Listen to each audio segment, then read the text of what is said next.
Bon dia. El grup municipal d'Esquerra Unida presentem 5 mocions al plenari de l'Ajuntament de la Vall d'este dijous,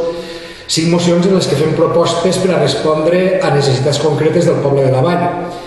En primer lloc, presentem una proposta referida al poliesportiu municipal de la Vall, que és una instal·lació que està, per als anys que té, molt vella i en concret que estan en males condicions els asseos i les dutxes d'aquest poliesportiu municipal. En aquest sentit, Esquerra Unida el que proposem és 3 mesures concretes per a fer front a aquesta situació en què estan els asseos i les dutxes del poliesportiu municipal. En primer lloc, que se faci una neteja a fons dels asseus i les dutxes perquè estan molt brutes. En segon lloc, que se reparen tots els desperfectes que n'hi ha en aquestes instal·lacions, que són molts els desperfectes que n'hi ha,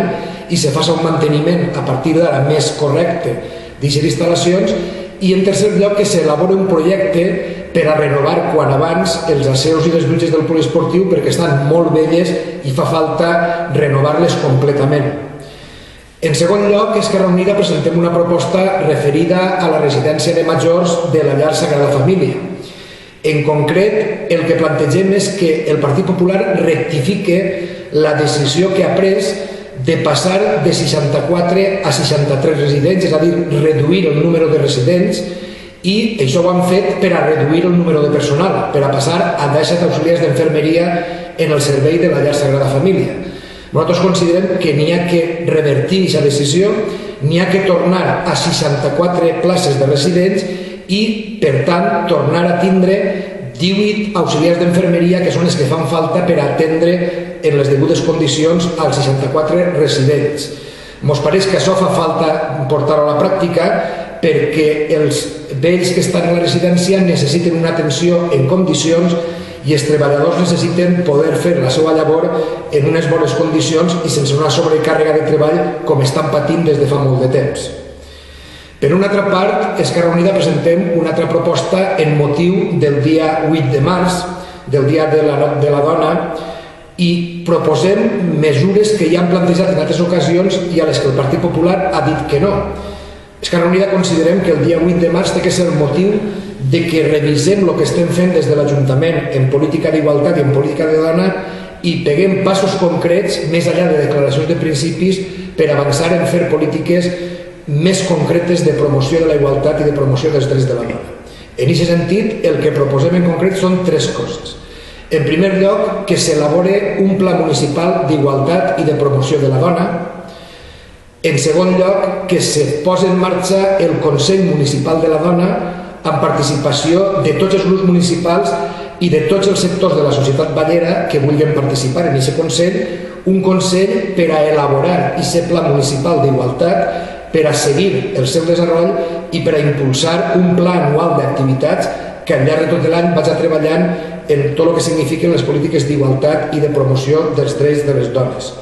I en tercer lloc proposem també que s'incremente el pressupost de l'Ajuntament per a l'any 2014 en 10.000 euros més en el que se refereix a polítiques de dona, perquè actualment el pressupost municipal només contempla 8.000 euros per a polítiques d'igualtat i per a polítiques de dona, cosa que ens pareix completament insuficient i per tant proposem que passi a ser de 18.000 euros per a poder fer activitats al llarg de tot l'any i portar a la pràctica unes polítiques serioses d'igualtat i de promoció dels drets de la dona. En quart lloc, Esquerra Unida plantegem també al plenari que se prenguen mesures per a lluitar contra un fenomen cada vegada més greu, que és el que s'anomena la pobresa energètica. Cada vegada n'hi ha més famílies que tenen serioses dificultats per a pagar els altíssims preus que té l'energia al nostre país, en concret el subministre elèctric. Cada vegada és més car. En aquest sentit, el que plantegem és exigir-li al govern d'Espanya que prenga d'una vegada per totes mesures reals i efectives per a abaratir el cost de l'energia elèctrica. En segon lloc, que prenga mesures per a que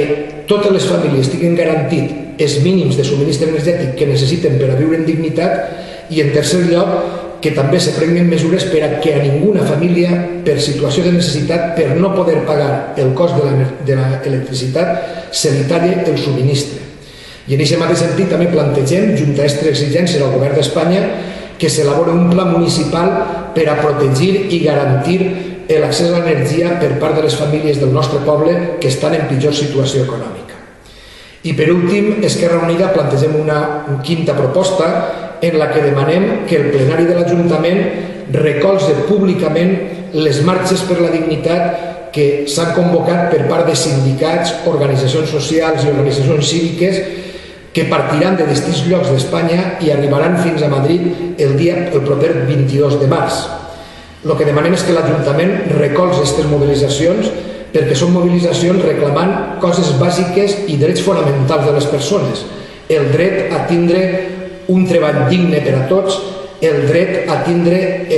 la protecció social que tots necessitem, el dret a tindre una vivenda on tots puguem viure en dignitat, el dret, en definitiva, a que se canvien les polítiques que s'estan fent perquè són polítiques que empobreixen cada vegada més els treballadors i treballadores i són polítiques que estan